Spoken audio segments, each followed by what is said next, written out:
Welcome, आप सभी का स्वागत है इस English by Arushi Yadav YouTube channel पे और मैं आप सभी का दिल से स्वागत करता हूं। तो बेसिकली ये जो क्लास है प्रोनाउन की मास्टर क्लास है, ठीक है जी। प्रोनाउन की मास्टर क्लास 6 है बेसिकली, ठीक है जी। प्रोनाउन की मास्टर क्लास 6 है, यानी इससे पहले हमने 5 वीडियोस को अपलोड कर दिया है। आपने उन्हें नहीं देखा है तो आप उनको भी जरूर देखें। इसी के साथ साथ मैं आपको बता दूं कि इसी के अंदर मैं एक बिग अनाउंसमेंट करने वाला हूं जो कि बहुत ज़्यादा बेनिफिशियल रहेगा for all those student who are preparing for any competitive exam, ठीक है जी। तो स्टार्ट करते हैं अपनी क्लास को। बीच में बड़ा सा अनाउंसमेंट करने वाला हूं जो कि काफ़ी ज़्यादा इंपॉर्टेंट है सारे बच्चों के लिए। तो चलिए बच्चे, जहां से हमने क्वेश्चन को सॉल्व कर लिया है उसी से आगे के क्वेश्चंस को हम डील करेंगे। तो ये क्लासेस को हमने सॉल्व कर लिया है, ठीक है जी। इन क्वेश्चंस को हमने देख लिया है। अगर आपने उन वीडियोस को नहीं देखा तो आप जरूर देखें, ठीक है जी। तो यहाँ से हमें बेसिकली आज की प्रैक्टिस स्टार्ट करनी है। तो क्वेश्चन नंबर 53 से हमें अपनी क्लास स्टार्ट करनी है। तो चलिए बच्चे, एक बार पढ़ने का काम करते हैं। यहाँ पे बेसिकली लिखा है one of them forgot to take their password and found himself in the difficult situation. बताइए जी किस पार्ट में एरर है। चलिए जी, one of them forgot to take their password and found himself in a difficult situation. तो बच्चे अगर आप सेंटेंस पढ़ते हैं, ठीक है जी, प्रोनाउन आपको पढ़ाए जाते हैं, जैसे कि ईच पढ़ाया जाता है, ठीक है जी। ईच पढ़ाया जाता है, ईदर पढ़ाया जाता है आपको, ठीक है जी। आपको एक नेदर पढ़ाया जाता है, इसी तरीके से वन भी पढ़ाया जाता है, ठीक है जी। इनके साथ प्लस में आपको ऑफ मिलता है, उसके बाद प्लूरल काउंटेबल नाउन मिलेगा या फिर प्लूरल आपको प्रोनाउन मिलेगा, ठीक है जी। प्लूरल प्रोनाउन या प्लूरल नाउन आपको मिलता है। उसके बाद जो आपकी हेल्पिंग वर्ब लगती है वो हमेशा आप सिंगुलर हेल्पिंग वर्ब का यूज़ करते हो। उसके बाद आगे अगर आप पजेसिव केस का यूज़ करते हो तो पजेसिव केस बच्चे इनके हिसाब से हमेशा सिंगुलर पजेसिव केस का आप यूज़ करोगे। यानी या तो आप हिज का यूज़ करोगे या फिर हर का या फिर इट्स का, ठीक है जी। इनमें से ही एक केस आप यूज़ करते हो जनरली, इनके अलावा कोई और केस का आप यूज़ नहीं कर सकते, ठीक है जी। तो यहाँ पे क्या कह रहा है, उनमें से एक अपना पासवर्ड लाना भूल गया। उनमें से एक अपना पासवर्ड लाना, जो पासवर्ड होता है उसे लाना भूल गया। तो बच्चे कहीं ना कहीं यहाँ पे ये देयर कहना सेंसिबल नहीं हुआ। इस देयर को हटा के आपको कहीं ना कहीं हिज कहना सेंसिबल होगा। One of them forgot to take his password कहना सेंसिबल होगा। तो बच्चे जो एरर हुई वो कहीं ना कहीं आपके बी पार्ट में हुई, ठीक है जी। कहीं ना कहीं आपकी किस पार्ट में हुई, कहीं ना कहीं आपके बी पार्ट में हुई। तो बी पार्ट में आप टिक करेंगे। चलिए जी, अगला सवाल देखिए। Mister Sharma our representative he will attend the meeting on our first behalf. Mister Sharma our representative he will attend the meeting on our one behalf, ठीक है। आर ही बिहाफ भी हो सकता है, इस वन पे इतना फोकस नहीं किया जाए, ठीक है जी। हो सकता है टाइपिंग में गलती हो। तो बच्चे यहाँ पे अगर आप समझें तो कहाँ पे एरर है कि बताइए। देखिए पहली बात तो समझ में आई, मिस्टर शर्मा हो गए, ठीक है जी। कौन है वो, हमारे रिप्रेजेंटेटिव है, ठीक है जी। तो ये वाली बात हो गई आपकी, ठीक है ना। उसके बाद लिखा है ही। अब ही किसके लिए लगाया गया बच्चे, कहीं ना कहीं किसके लिए, मिस्टर शर्मा के लिए। ये ही जो है बेसिकली कहीं ना कहीं मिस्टर शर्मा के लिए लगा रखा है, ठीक है। तो मिस्टर शर्मा को ही सब्जेक्ट बना दो, यहाँ पे ही लिखने की क्या जरूरत है। अगर मैं यहाँ से इसको हटा दूँ तो बोलूँ मिस्टर शर्मा ही विल, तो अच्छा नहीं लगेगा। इससे बढ़िया था मिस्टर शर्मा विल कहना ज़्यादा सेंसिबल होगा। रिपीटेशन की क्या जरूरत है यहाँ पे। तो सर यहाँ पे सुपर फ्लॉस हुआ है, यानी कि जरूरत से ज़्यादा हमें बेमतलब में इसका यूज़ नहीं करना चाहिए था यहाँ पे, ठीक है जी। तो यहाँ पे आप बी फॉर बॉम्बे पे टिक करेंगे, ठीक है जी। कहीं ना कहीं B for Bombay will be the correct answer, ठीक है जी। तो आप बी फॉर बॉम्बे पे टिक करेंगे। चलिए जी, अगला देखिए, अगला सवाल देखिए।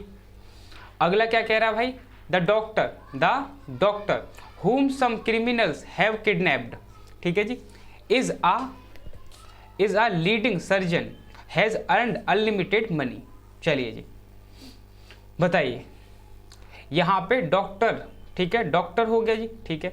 उसके बाद whom some criminal have kidnapped, ठीक है जी, is a leading surgeon has earned unlimited money। तो बच्चे यहाँ पे आपने देखा ये हो गया, ठीक है, डॉक्टर हो गया, कोई दिक्कत नहीं है। सम क्रिमिनल्स हो गया, सम क्रिमिनल्स जिन्होंने किडनैप किया, किसको किडनैप किया, बेसिकली इसको किडनैप किया। तो ये अपने आप में कंप्लीट सेंटेंस हो गया। पहली बात तो ये हो गई, ठीक है ना। ये अपने आप में क्या हो गया बच्चे, कहीं ना कहीं कंप्लीट सेंटेंस हो गया। तो ये जो इज है वो कहीं ना कहीं किसके लिए लगाया गया है, इस डॉक्टर के लिए। तो डॉक्टर के हिसाब से सर सब्जेक्टिव केस बिल्कुल ठीक है। आगे दे रखा है हैज़। अब सर ये हैज़ किसके लिए लगाया गया, क्या ये हुम के लिए हैज़ लगाया जा सकता है? तो आप बोलेंगे सर हुम तो ऑब्जेक्टिव केस है, तो इसके लिए तो नहीं लगाया जा सकता। तो बच्चे यहाँ पे कहीं ना कहीं आपको ये जो केस है इसे बदलना चाहिए, इसकी जगह पे आपको हु कहना चाहिए। Who has earned unlimited money, who has earned unlimited money. तो बच्चे यहाँ पे कहीं ना कहीं सब्जेक्टिव केस का यूज होगा, ना कि ऑब्जेक्टिव केस का। तो बच्चे आप किस पे टिक करेंगे? A for apple. ठीक है जी, A for apple will be the correct answer. तो ए फॉर एप्पल में कहीं ना कहीं एरर हुई। अगला सवाल देखिए और बताइए। यहाँ पे लिखा है they are all there but she so go and call her as soon as possible because she has to preside over the meeting. चलिए, they are all there but she so go and call her as soon as possible because she has to preside over the meeting. तो बच्चे आपको मैंने बताया था बच्चे, क्या बताया था कि बच्चे एक बहुत ही प्यारे सा टॉपिक आपको प्रोनाउन के दौरान पढ़ाया जाता है या फिर पार्ट्स ऑफ स्पीच के दौरान पढ़ाया जाता है, जिसे आप बोलते हैं प्रेपोजिशन। क्या बोलते हैं बच्चे? जिसे आप बोलते हैं प्रेपोजिशन। तो बच्चे ये जो प्रेपोजिशन होता है ना, इसके बाद हमेशा ऑब्जेक्टिव केस का यूज किया जाता है। किसका केस किया जाता है? ऑब्जेक्टिव केस का। जैसे मैं बोलता हूँ यहाँ पे मैंने बोला Rahul with I will go. तो क्या बच्चे करेक्ट होगा? तो आप कहेंगे सर ये बिल्कुल भी करेक्ट नहीं होगा। यहाँ पे राहुल लिखा है, उसके बाद विद अपने आप में प्रेपोजिशन है और प्रेपोजिशन के बाद आने वाला ऑब्जेक्टिव केस होता है। सर इसे ना कहीं मी में कन्वर्ट करना चाहिए। ठीक है जी, इसे कहीं ना कहीं किस में कन्वर्ट करना चाहिए? कहीं ना कहीं मी में कन्वर्ट करना चाहिए। तो बच्चे ये जो बट होता है ना, ये बट बेसिकली अपने अंदर दो काम करता है। ये जो बट होता है बेसिकली दो काम करता है। पहला काम तो ये कंजक्शन बनने का काम करता है जब ये दो सेंटेंस को जोड़ता है। अगला काम ये प्रेपोजिशन बनने का भी काम कर सकता है। अगर ये प्रेपोजिशन का बनने का काम कर रहा है तो इसका जो मीनिंग निकलता है ना, वो निकलता है एक्सेप्ट। क्या निकलता है बच्चे? एक्सेप्ट के सिवाय। तो बच्चे यहाँ पे अगर मैं देखूँ तो यहाँ पे ये प्रेपोजिशन बनने का काम कर रहा है। अगर ये प्रेपोजिशन है तो यहाँ पे सर सी ना कह के हर कहना होगा। सी ना कह के क्या कहना चाहिए था सर? कहीं ना कहीं हर कहना चाहिए था। तो बच्चे आपकी जो एरर हुई वो ए पार्ट में हुई। ठीक है जी, आपकी जो एरर हुई वो कहीं ना कहीं किस पार्ट में हुई बच्चे? आपने बोला sir A will be the correct answer. चलिए जी, अगला सवाल थोड़ा सा बड़ा है, देख के डरना नहीं है बिल्कुल भी बच्चे। पहले इसको पढ़ना है, देन अपन लोग इसका आंसर करेंगे। Snapdeals has become exploring strategic options over the last several months. The company has now decided to pursue an independent path. They are terminating all the strategic discussion as a result. चलिए जी, बताइए मेरे भाई कहाँ पे आपको error लग रही है इसके अंदर? तो बच्चे यहाँ पे आपने देखा तो यहाँ पे इसके बारे में बताया सिंगुलर है सर, कोई दिक्कत नहीं है। यहाँ पे कंपनी भी अपने आप में सिंगुलर ही हुई। ठीक है जी, कंपनी भी अपने आप में क्या हुई? एक ही हुई, सिंगुलर। तो बच्चे यहाँ पे ये दे किसके लिए लगा रखा है? ये बताओ, ये दे किसके लिए लगा रखा है?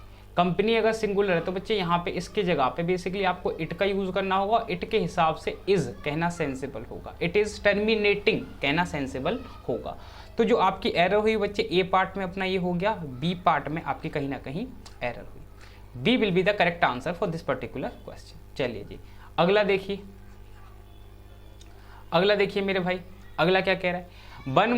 One must not boost of his own success because it makes one not only कॉम्प्लिसेंट but also lakhs and careless. बताइए, यहाँ पे शायद लेजी होगा सर, लेजी एंड केयरलेस, बस इसमें एरर नहीं है बच्चे। तो यहाँ पे बच्चे ये जो वन है ना, अभी अभी समझाया था, मतलब जो आपका लास्ट लेसन था, जो आपकी लास्ट क्लास थी प्रोनाउन की, उसके अंदर मैंने वन का फंक्शन पढ़ाया है। आप एक बार उसको जरूर देखें। तो बच्चे स्पेसिफिक सेंस से यहाँ पे कन्वे नहीं किया जा रहा है, तो इसलिए बच्चे यहाँ पे वंस का यूज़ किया जाना चाहिए। ठीक है बच्चे, यहाँ पे किसका यूज़ होगा? वंस का यूज़ किया जाना चाहिए।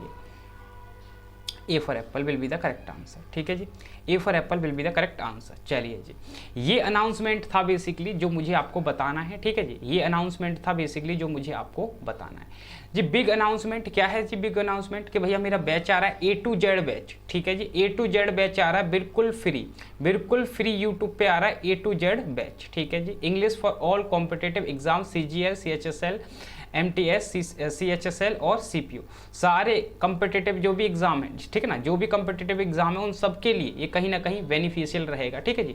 ये जो बैच होगा बेसिकली, ये जो बैच होगा बच्चे कहीं ना कहीं बेसिक टू एडवांस होगा, ठीक है जी, बेसिक टू एडवांस होगा। इस बैच के अंदर हम बिल्कुल बेसिक से समझने का काम करेंगे और एडवांस तक लेके जाएंगे, ठीक है जी। अब यहाँ पे भाई A to Z बैच का नाम है बेसिकली, ठीक है जी। मिशन क्या है 2024, मिशन क्या है 2024, यानी 2024 के जितने भी एग्जाम हैं उन सब के लिए, जो भी कॉम्पिटिटिव के एग्जाम्स हैं उन सब के लिए ये कहीं ना कहीं बेनिफिशियल रहेगा। फिर वो CGL का हो या फिर SSC का हो, CDS हो, कोई सा भी एग्जाम हो जिसके अंदर इंग्लिश पूछी जा रही है, तो बच्चे इससे बाहर की इंग्लिश बेसिकली कहीं नहीं जाएगी। आगे की बात भाई, आगे की क्या बात है भाई, पार्ट्स ऑफ स्पीच को पहले तो हम डील करेंगे। जो भी आपकी 9 पार्ट्स ऑफ स्पीच होती हैं, 8 मानते हैं आप, जो भी आप मानते हैं, ठीक है जी। नाउन, प्रोनाउन, एडजेक्टिव, बिल्कुल बेसिक से लेके चलेंगे, ठीक है जी, बिल्कुल बेसिक से लेके चलेंगे। उसके बाद भाई, उसके बाद बेसिकली भाई अदर टॉपिक होते हैं, जैसे टेंस हो गया बेसिक टू एडवांस, उसके बाद मॉडल्स हो गए बेसिक टू एडवांस, वॉइस हो गए, कंडीशनल हो गए, नरेशन हो गए। इनके बाद साथ ही साथ इनकी टॉपिक वाइज प्रैक्टिस भी कराई जाएगी, साथ ही साथ इनकी टॉपिक वाइज प्रैक्टिस भी कराई जाएगी। अब सर इससे आगे वोकैब में क्या करोगे, वोकैब में बेसिकली बच्चे क्या करने वाले हैं, वोकैबुलरी के अंदर एंटोनियम को डील करेंगे, जो भी हमारे प्रीवियस ईयर में पूछे गए हैं, ठीक है ना, जो भी प्रीवियस ईयर में एंटोनियम पूछे गए हैं उन सबको डील करेंगे। सिनोनियम्स को डील करेंगे, ईडीएम्स को डील करेंगे, वन वर्ड सब्स्टिट्यूशन हो गई जी, ठीक है ना। तो सारी क्लासेस को हम डील करेंगे। उसके बाद 2020 से लेके 2023 तक जितने भी एग्जाम हुए हैं, ठीक है ना, जितने भी एग्जाम हुए उन सब के क्वेश्चन पेपर को एनालिसिस किया जाएगा, ठीक है जी, उन सारे क्वेश्चन पेपर को एनालिसिस किया जाएगा, ठीक है जी। तो ये जो बैच है बेसिकली सबके लिए बेनिफिशियल है बच्चे, तो आपको जरूर इस बैच को देखना चाहिए। तो मैं बेसिकली स्टार्ट करूंगा एक प्लेलिस्ट बना के और उसके अंदर मैं 1 बाय 1 वीडियो को अपलोड करने का काम करूंगा, ठीक है बच्चे। चलिए जी आगे बढ़ने का काम करते हैं। अगला सवाल देखिए, अगला सवाल देखिए भाई, either of the 5 teams, either of the 5 teams may win as said the CEO, ठीक है, of the IPL in the meeting last night। चलिए बताइए, चलिए जी बताइए। इस सवाल को बच्चे अगर आप समझें तो यहाँ पे एक बहुत ही प्यारा सा शब्द लिखा है जिसे मैंने बोला ईदर। क्या बोला बच्चे मैंने, ईदर। इस ईदर का मतलब क्या होता है बच्चे, इसका मतलब होता है 1 आउट ऑफ 2, 2 में से एक की बात करता है बच्चे, ठीक है ना, 2 में से एक की बात करता है। तो ईदर ऑफ भाई 5 दे रखा है तो 5 में से बात कर रहा है, ठीक है जी, 5 दे रखा है तो 5 में से बात कर रहा है। तो बच्चे यहाँ पे ईदर का यूज तो नहीं कर सकते हम, ठीक है ना, ईदर का यूज तो नहीं कर सकते। तो बच्चे out of many, 1 out of many, अगर मैं बोलूँ 1 आउट ऑफ मैनी यानी कि 2 से ज़्यादा हों, तो उसके लिए बच्चे कहीं ना कहीं आप ईच का यूज़ करते हैं, ठीक है ना, या फिर एनी का यूज़ कर लेते हैं कभी कभी, ठीक है ना, एनी का भी यूज़ कर लेते हैं, ईच का भी यूज़ कर लेते हैं, ठीक है जी। तो ये बेसिकली इसकी करेक्शन होगी, ठीक है जी। अब यहाँ पे ईदर को हटा के आप ईच का यूज़ करें, ईच ऑफ द 5 टीम्स या फिर एनी ऑफ द 5 टीम, इस तरीके से इसका यूज़ किया जाएगा बेसिकली। अब कुछ बच्चे ऐसे भी कहेंगे सर एक काम करते हैं, यहाँ से ना इस 5 को हटा दो, इस 5 को हटा के 2 लिख दो, ठीक है ना, 5 को हटा के क्या लिख देंगे 2, तो करेक्ट हो जाएगा सर। करेक्ट तो हो जाएगा बच्चे, कहीं ना कहीं सेंटेंस का मीनिंग बदल जाएगा, कहीं ना कहीं सेंटेंस का मीनिंग बदल जाएगा। तो सेंटेंस का मीनिंग नहीं बदलना चाहिए भाई, ठीक है ना, सेंटेंस का मीनिंग नहीं बदलना चाहिए। तो बच्चे यहाँ पे एनी करो या फिर ईच करो, एनी कहना ज़्यादा सेंसिबल होगा, तो ए फॉर एप्पल पे टिक करेंगे, A for apple will be the correct answer. चलिए जी अगला सवाल देखिए, अगला सवाल देखिए, Ashok is among few people, Ashok is among the few people in the world which did not blindly follow the path of others. Ashok उन लोगों में से, अशोक उन लोगों में से है जो कि आंखें बंद करके दूसरों पर भरोसा नहीं करते। अशोक उनमें से जो आंखें बंद करके दूसरों को फॉलो नहीं करते। तो बच्चे सिंपल सी बात है, ये विच का यूज किसके लिए किया गया है, विच का यूज कहीं ना कहीं अशोक के लिए किया गया है, ठीक है। अशोक उन लोगों में से नहीं है, इन लोगों के लिए मान लो, ठीक है जी, इस विच का यूज किया गया है इन लोगों के लिए। तो बच्चे लोग तो अपने आप में लिविंग होते हैं, और लिविंग के लिए आप बेसिकली हु या हुम का यूज करते हैं। सर विच गलत हुआ, यहाँ पे बेसिकली आपको हु का यूज करना चाहिए। किसका यूज करना चाहिए था बच्चे, यहाँ पे कहीं ना कहीं आपको हु का यूज करना चाहिए था, ठीक है जी। तो ये हो गए हमारे आज की क्लास, ठीक है जी, ये क्लास 6 थी बेसिकली प्रोनाउन की मास्टर क्लास। अब इससे आगे क्लास होगी 7, उसके अंदर हम आगे के सवालों को डील करेंगे। तो मैं मिलता हूँ बच्चे अगली क्लास में, तब तक के लिए आप हंसते रहें, मुस्कुराते रहें, keep learning, keep practising and have a great day ahead.